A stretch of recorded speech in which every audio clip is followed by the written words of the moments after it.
Imagine standing in the warm turquoise waters off the coast of Brazil, the sun blazing above as the beach buzzes with life. Suddenly, a scream cuts through the air. Your cousin is thrashing in the water, a shark's dorsal fin slicing through the surface. You grab her arm, desperate to pull her away, but the predator shifts its focus. In a flash, it's rushing toward you. This was the terrifying reality of Anna and Sophia, and what follows next was a nightmare they could never escape. It was a clear, warm December afternoon in 1998. Boa Viagem Beach, one of Recife's most iconic destinations, stretched out in a golden expanse along the Atlantic coast. The vibrant atmosphere was unmistakable. Families laughing under beach umbrellas, vendors calling out to passers-by, and the gentle ebb and flow of the ocean in the background. The sun hung high in the sky, casting a golden sheen on the water, making the beach seem like an idyllic paradise. Yet beneath its inviting surface, something far more dangerous waited, unseen and silent. Ana Paula Mendez, 19 years, had always been drawn to nature. A second-year environmental science student, she had spent most of her life studying the intricate balance of ecosystems and biodiversity. Adventure was in her blood, and wherever she went, she carried the energy of someone who found joy in the smallest discoveries. Alongside her was her cousin, Sofia Araujo, 18 years old, a gentle soul with a love for helping others. Sofia had just graduated high school, preparing to study nursing. The two were as different as night and day. Ana, bold and fearless, and Sofia, more reserved but deeply compassionate.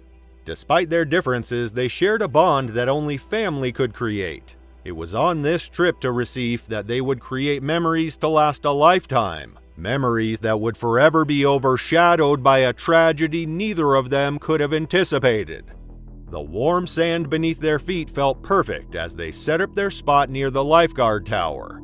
The beach was crowded, filled with tourists and locals alike, enjoying the final hours of daylight before the evening would usher them to their next destinations.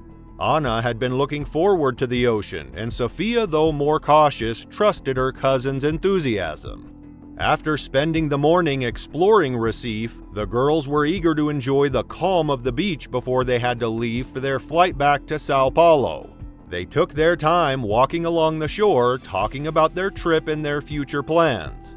Brazil's coastline was renowned for its rich marine life, but decades of human development had disrupted the delicate balance of these ecosystems. The construction of Sape Port in the 1980s, located in the state of Pernambuco, significantly altered the natural flow of currents and the behavior of marine species in the area.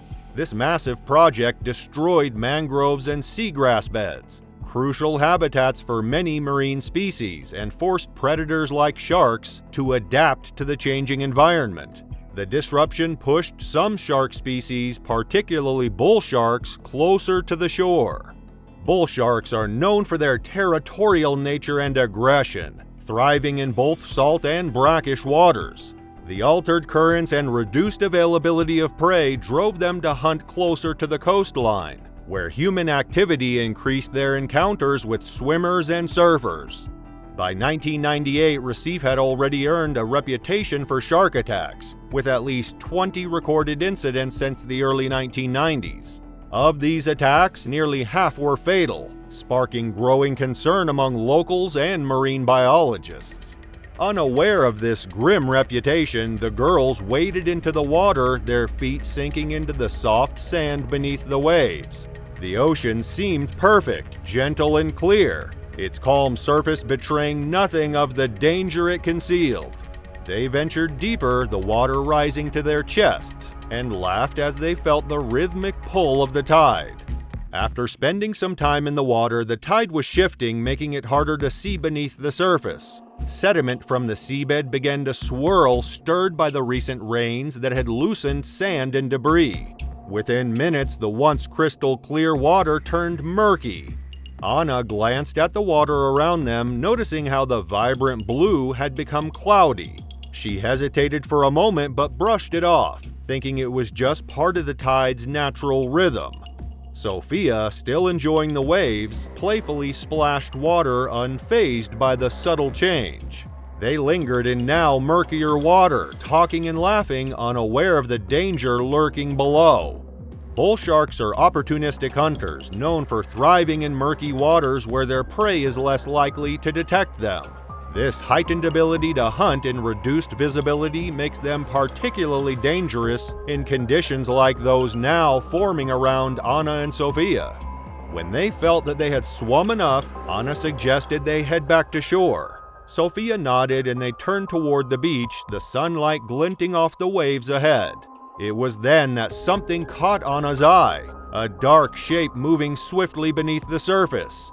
She stopped in her tracks, her heart skipping a beat, but dismissed it as a trick of the light or a drifting shadow. She called out to Sophia, who was still a few feet away, her face calm as she floated in the water, but it was too late. The shark had already made its way towards Sophia, moving with terrifying speed beneath the murky waves. Sophia screamed, her voice muffled by the water, as a bull shark, nearly 8 feet long, clamped its powerful jaws around her leg, dragging her under. Blood swirled in the water as Sophia thrashed in a desperate attempt to free herself. Anna turned, horror flooding her senses as she saw her cousin disappear beneath the waves, her body briefly surfacing before vanishing again. Instinctively, Anna swam toward her, reaching out in a futile attempt to pull her to safety, but the shark was relentless. It released Sophia only to strike again, its teeth sinking into her thigh with terrifying force. Anna was in a panic now as she grasped Sophia's arm, trying to pull her away, but the predator wasn't done. It turned its attention to Anna, locking its jaws around her arm. Anna screamed as the pressure crushed her bones. Her body went limp in the shark's grip, but the predator remained undeterred. The pain was overwhelming, and Anna slipped in and out of consciousness. Lifeguards rushed to the scene, their whistles piercing through the chaos. At the sound of the commotion, the shark finally released its hold and retreated. A rescue board was quickly placed under Anna, and she was hauled to safety, her blood staining the ocean around her. Sophia, however, was not so lucky. Lifeguards reached her moments later. The injuries were too severe. She had sustained massive blood loss from the shark's bite to her thigh. Her body was carried back to the shore, where it was confirmed she did not survive the attack. Anna was rushed to a hospital where surgeons worked frantically to save her life. Her left arm was amputated below the elbow, and although she would survive, no medical intervention could undo the emotional toll of the attack or the loss of her beloved cousin. In the aftermath of the tragedy, the beach was closed indefinitely as authorities investigated the attack and worked to implement stricter safety measures. Shark nets were placed along the shoreline in an effort to prevent future attacks. But despite these precautions, the bull shark responsible for the incident was never found. Locals mourned the loss of Sophia, and the once bustling shoreline became eerily silent, a stark reminder of the dangers that lurked beneath the waves. While Anna's sorrowful farewell marked the end of one nightmare, another was unfolding far away in Hurghada. There, a father watched helplessly as his son became the prey of a ruthless predator. What had started as a peaceful vacation for Yuri and Vladimir Popov was about to transform into an unimaginable horror, one that no parent should ever have to face. It was June 8, 2023, a seemingly typical summer day at the Dream Beach Hotel in Hurghada, Egypt. The turquoise waters off the Red Sea shimmered under the bright sun, drawing locals and tourists to its inviting shores. Families, vacationers, and holidaymakers filled the beach, relishing the cold waters and tranquil atmosphere. Among them were a Russian father and son, Yuri and Vladimir Popov, blending into the lively crowd. Yuri, a reserved man in his late 40s, sat on the sand watching as his 23-year-old son Vladimir waded into the water. Originally from Arkhangelsk, Russia, Vladimir had moved to Egypt with his family a few months earlier, working remotely as an IT specialist. The Popovs had settled in Hurghada, seeking a fresh start far from the turmoil back home. That day, they came to the beach for a moment of peace, unaware of the tragedy about to unfold. The beach was alive with activity, people splashing in the shadows and gliding down water slides. Vladimir swam further out, joining his family in the calm, inviting sea. The area was under lifeguard watch and the atmosphere felt safe and carefree. It seemed like a picture-perfect day, but beneath the surface an unseen danger lurked. And then it happened. A commotion broke out. Shouts echoed across the water, voices rising in panic. Vladimir, caught in the middle of the sea, glanced around in confusion. That's when he saw it. A dark, menacing dorsal fin cutting through the waves. A shark. Onlookers screamed warnings, urging everyone to swim to shore, but for Vladimir, it was already too late. The shark, a massive tiger shark, locked its gaze on Vladimir from below. Slowly, it began to circle, its movements deliberate and calculating. Vladimir, sensing the danger too late, tried to swim toward the shore where his father Yuri was watching from the beach. But the water was too deep and he was too far from safety. Without warning, the shark lunged, its powerful jaws snapping around Vladimir's body. Panic gripped him as the shark dragged him beneath the surface. Struggling for his life, Vladimir thrashed in the water, his legs kicking above the surface in a desperate attempt to break free. The water around him quickly turned red as the shark tore into him, pulling him deeper into the ocean. For a brief moment, everything went still. Vladimir's body surfaced motionless, blood-stained water swirling around him. Was he alive? Could he make it to safety? Miraculously, Vladimir stirred. He was still alive. Summoning every ounce of strength, Vladimir began to swim toward the shore. The crowd on the beach watched helpless as the shark loomed beneath the water, its shadow circling.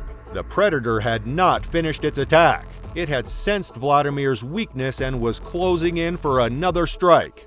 Vladimir's voice rang out, a desperate cry to his father Yuri on the beach. "Papa, Papa!" The words echoed across the water, a final haunting plea for help. But the shark was already upon him. It struck again, its jaws sinking into Vladimir's torso. His body was yanked underwater, thrashing violently as the shark clung to him. This was no random attack. It was a calculated, deadly strike. Witnesses saw the shark's massive body rising out of the water, rolling over and over as it tore into Vladimir. His form disappeared beneath the waves, never to resurface. Yuri, standing helplessly on the shore, could do nothing but watch his son fight for his life. The minutes dragged on, but in reality, the attack had only lasted a matter of seconds, about 20 in total. In those brief moments, Vladimir's fate was sealed, and his father was left to witness the unimaginable. A lifeguard who had seen the attack unfold from the shore rushed into action. He quickly boarded a speedboat, gunning the engine to reach the scene.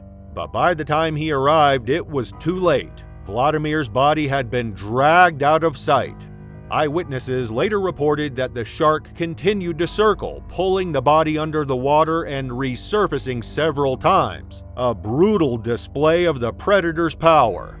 For up to 2 hours, the shark remained in the area, a silent and ominous presence.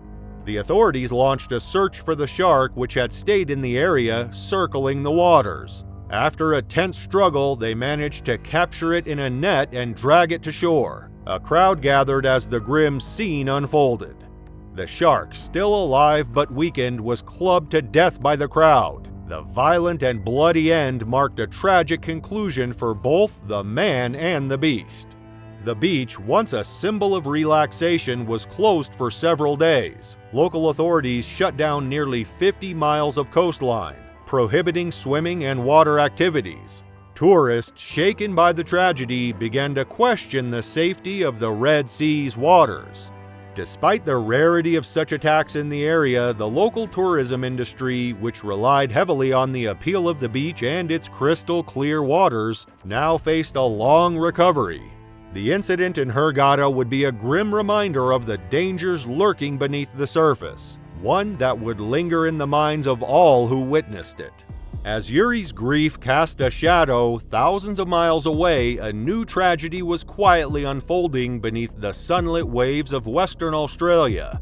Jay Muscat and his friend Matt had set out on a spearfishing trip, their focus on the thrill of the catch.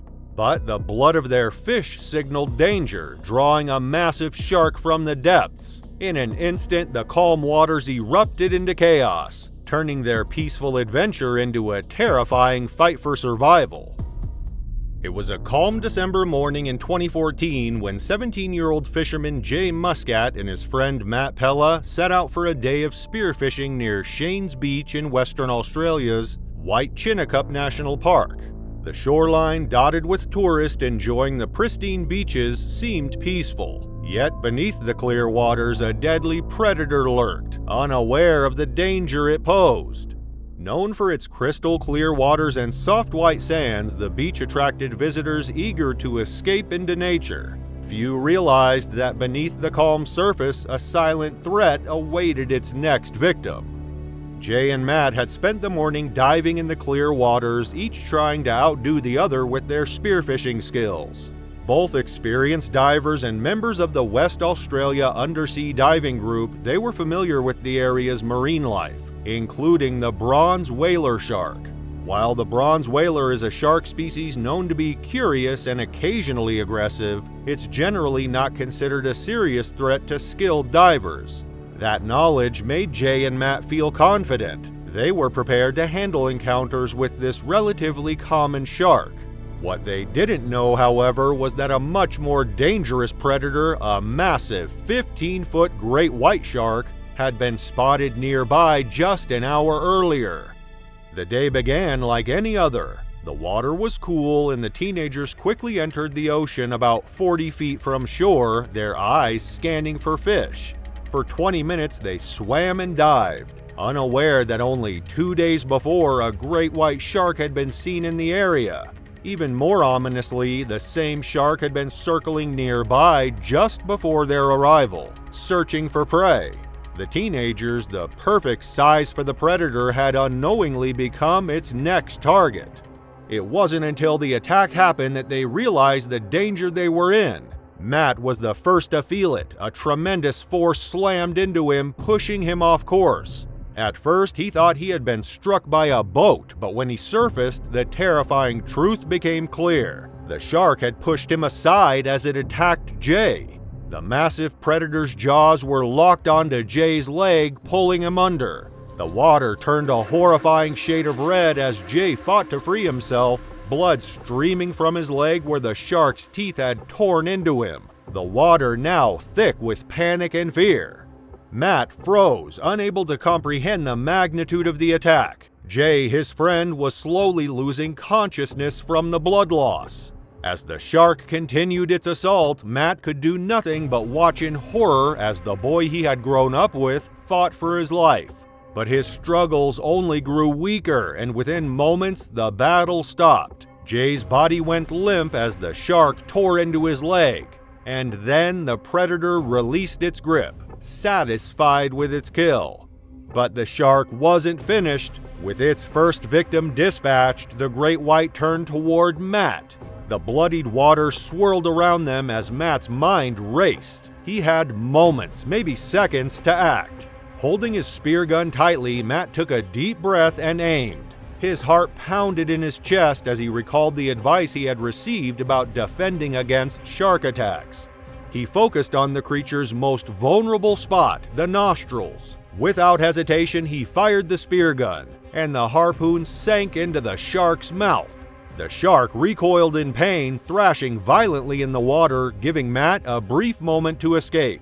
Knowing his life was on the line, he swam as fast as he could toward a set of rocks about 30 meters away. His heart raced in his chest, and his mind screamed at him, trying to keep moving. He could hear the shark still thrashing behind him, but he didn't dare to look. Every stroke felt like the last, but he pushed on, refusing to stop. As he neared the rocks, Matt stole a glance over his shoulder. The shark was still thrashing, but it seemed to be struggling, its movements more erratic now. Blood spilled from the wound where the spear had struck, and for a fleeting moment, Matt dared to hope that the animal was weakening. He reached the rocks and pulled himself out of the water, gasping for air. Though he was safe for now, his relief was short-lived. He glanced back at the water and saw Jay's lifeless body floating, still surrounded by the bloodied waters where the shark had once been. The horror of what had just happened washed over him, and Matt knew there was nothing he could have done. His friend was gone, killed by the very predator they had both swum alongside that morning.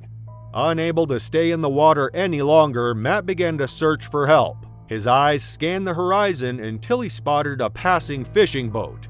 Desperate, he flagged them down, and the fishermen immediately came to his aid, horrified by his story. They quickly made their way to the spot where Jay's body had been left in the water. They knew they had to retrieve him, but they couldn't do so without making sure the shark wasn't still lurking nearby. They approached cautiously, scanning the waters for any sign of danger. After a tense few moments, they pulled Jay's body from the water. The extent of the damage was brutal. The shark's powerful jaws had torn through Jay's legs, severing a major artery. The blood loss was catastrophic, and it was likely that Jay had gone into shock before he even lost consciousness. The teenager's dreams of becoming a commercial fisherman were cruelly cut short that day, and the family who awaited his return would never see him again. After returning Jay's body to shore, a search for the shark began. The beach was immediately closed for safety reasons, and the Department of Fisheries began an extensive manhunt for the predator. They dropped drum lines in an attempt to catch it, and patrols were set up in hopes of locating the shark. Authorities believed that the shark would still have the spear lodged in its mouth, a clear indication that it was the same animal responsible for the attack. Weeks passed, but the shark was never seen again. Speculation ran rampant across Australia, with some believing the shark had succumbed to its injuries and sunk to the bottom of the ocean, while others feared it had become a meal for another predator. The hunt for the great white ultimately ended in mystery, but one thing was certain: the attack had been a tragedy for both the victim and the animal involved. Just as the scars of Jay's loss lingered, the ocean's deadly potential was about to rear its head once again, this time in the pristine waters off the Bahamas. Carolyn Deposito, a mother of 3, set out for a peaceful snorkel, unaware that she was swimming in the same waters where just 3 years earlier, a life had been claimed by a brutal shark attack. Would history repeat itself?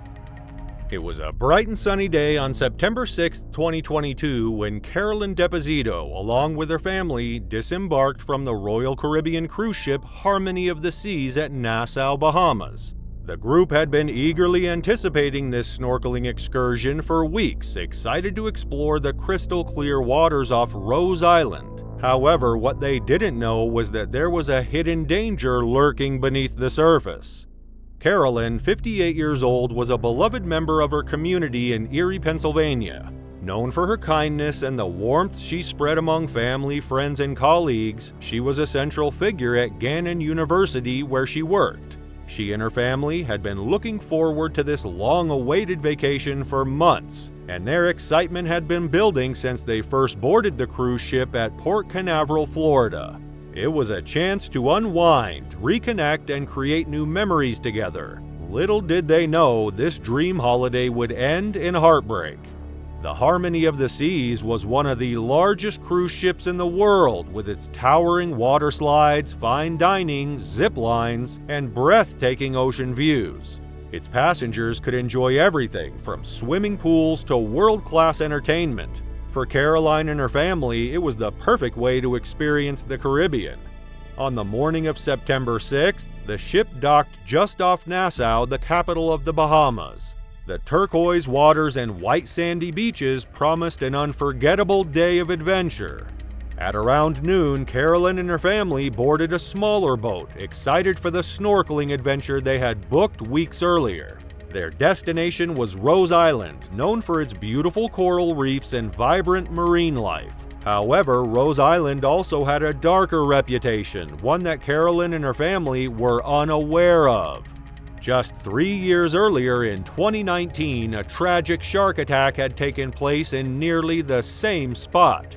A young American tourist, Jordan Lindsay, was killed by a feeding frenzy of 3 tiger sharks while snorkeling in the area. The sharks attacked Jordan relentlessly, stripping her of an arm and fatally injuring her before she was rescued. Her mother, who had witnessed the horrific scene, was helpless to save her daughter.